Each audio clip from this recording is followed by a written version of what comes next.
Hello. तो आज अपने हमीर सिसोदिया के बाद में जो आगे राजा है उनके पुत्र क्षेत्र सिंह उनके बारे में बात करते हैं। तो देखो, हमीर सिसोदिया की मृत्यु हुई थी 1364 ईस्वी में, और इसके बाद में हमीर सिसोदिया के बाद में इनके पुत्र राणा खेता या क्षेत्र सिंह, इनके और भी नाम मिलते हैं खेतर या खेतसी, ये राजा बनते हैं। 1364 से 1382 ईस्वी का इनका शासनकाल है। फिर देखो, इनके पिता का नाम था हमीर सिसोदिया और माता का नाम था सोनगारी या सोनगरा रानी, इनकी माता का नाम था।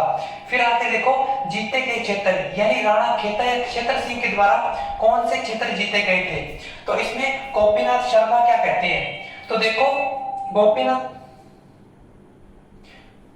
हेलो, तो देखो गोपीनाथ शर्मा क्या कहते हैं, जाजपुर मॉडल यानी भीलवाड़ा के प्रदेश जीते थे। अजमेर 56 का क्षेत्र, जो प्रतापगढ़ व बांसवाड़ा के मध्य का क्षेत्र है, वो भी राणा क्षेत्र सिंह या खेता ने जीत लिए थे। फिर देखो, मेवाड़ व मालवा के मध्य संघर्ष की शुरुआत, तो जो मेवाड़ व मालवा के मध्य संघर्ष की शुरुआत हुई थी वो राणा खेता या क्षेत्र सिंह के समय में हुई थी। इस समय क्या होता है कि बागरोल का युद्ध होता है, दिलावर खां गोरी ये मालवा का शासक था, और क्षेत्र सिंह के बीच में बागरोल का युद्ध होता है। और दिलावर खां का नाम दिलावर खां को अमीर शाह के नाम से भी जाना जाता है। तो देखो, इन दोनों में क्षेत्र सिंह की जीत होती है, यानी बागरोल के युद्ध में क्षेत्र सिंह की जीत होती है। फिर आगे देखो, पहली बार ऐसा हुआ जब मेवाड़ व मालवा के शासकों के मध्य युद्ध हुआ, यानी पहली बार ऐसा हुआ था कि जब मेवाड़ व मालवा के शासकों के मध्य युद्ध हुआ था।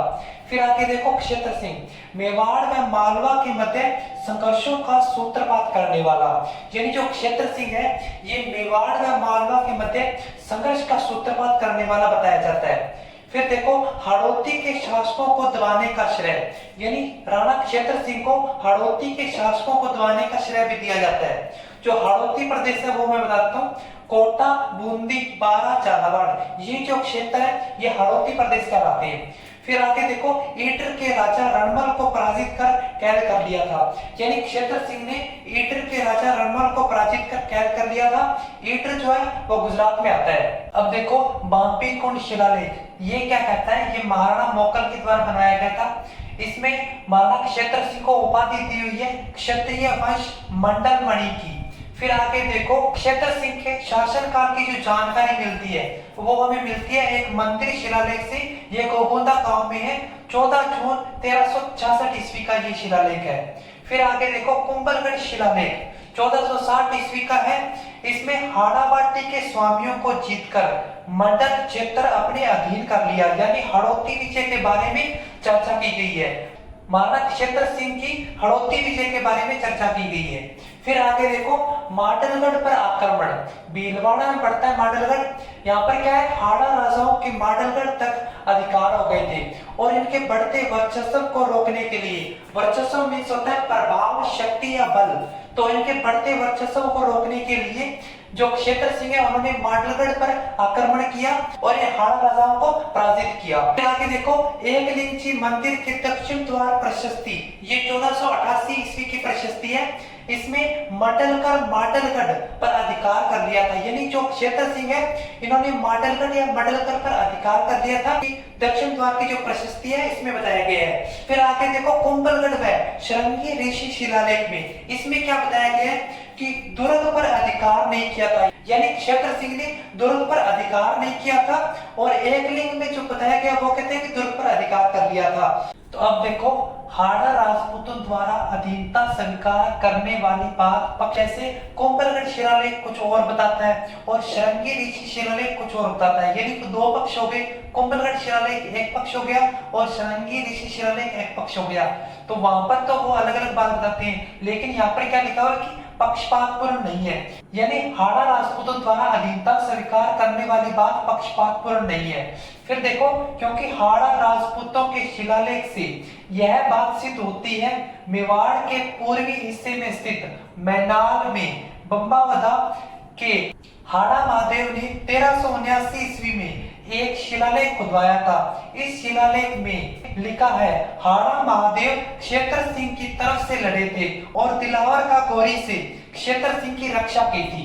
फिर आगे देखो, इस शिलालेख से, यानी जो बम्बावदा का शिलालेख है ना, यह सिद्ध होता है कि हाड़ा महादेव क्षेत्र सिंह की तरफ अर्थात उनके अधीन रहकर लड़ते थे।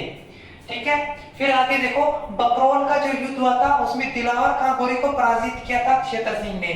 फिर इसमें बकरौल के युद्ध के बारे में क्या लिखा हुआ है कुंभलगढ़ शिलालेख में कि 1460 ईस्वी का है कुंभलगढ़ शिलालेख, और इसमें लिखा हुआ है कि मालवे का स्वामी यानी दिलावर खां गोरी महाराणा के हाथों ऐसे पराजित हुआ था कि दिलावर खां गोरी स्वप्न में भी महाराणा को देखता था। अब देखो, क्षेत्र सिंह ने इंटर यानी गुजरात के राजा रणमल को पराजित किया और बंदी बना लिया था। फिर देखो, रणमल का जो पिता था वो था चेतेश्वर, और इस चेतेश्वर को पराजित किया था महाराणा हमीर सिसोदिया ने। यानी रणमल के पिता चेतेश्वर को महाराणा हमीर सिसोदिया ने पराजित किया था, इसलिए रणमल मेवाड़ से बगावत करते थे। फिर आगे देखो, चेतर सिंह ने रणमल को पराजित किया और कैद कर लिया। फिर ईडर की गद्दी पर रणमल के बेटे को बिठाया था। फिर देखो, जो ये ईडर गुजरात के राजा रणमल की जो घटना की जानकारी है वो हमें एकलिंग जी के मंदिर के दक्षिण द्वार की प्रशस्ति के 3रे श्लोक से मिलती है, यानी 3रे श्लोक से हमें इस जानकारी का पता चलता है। फिर आगे देखो, क्षेत्र सिंह की मृत्यु होगी 1382 ईस्वी में। ये बूंदी के हाड़ा राजा लाल सिंह हाड़ा के साथ युद्ध कर रहे थे और युद्ध करते समय इनकी मृत्यु हो जाती है और लाल सिंह हाड़ा की भी मृत्यु हो जाती है।